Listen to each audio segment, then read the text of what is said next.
Christmas ten by du tim nie amit ta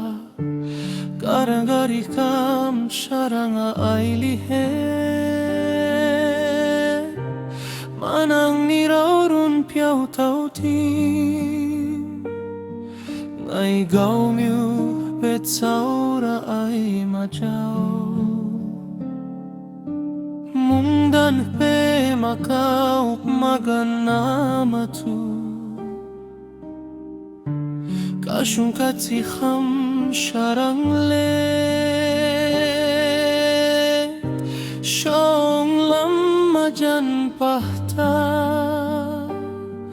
Majan wan khut nihte makhub say wan mau Prating apnang ranga ay Ngay taurai amiu shani wipiona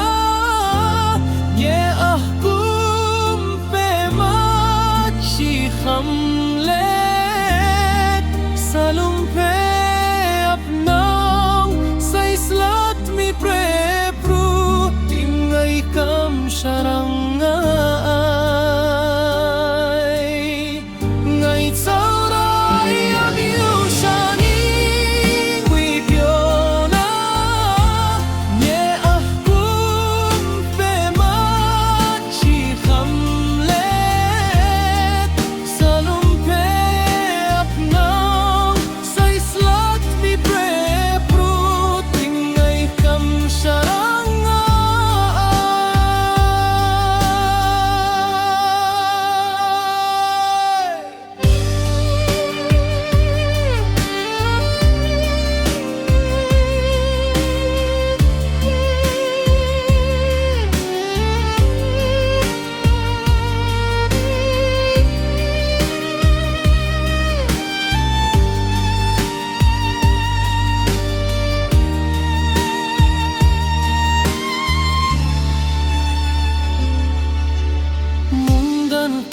Makau magana matu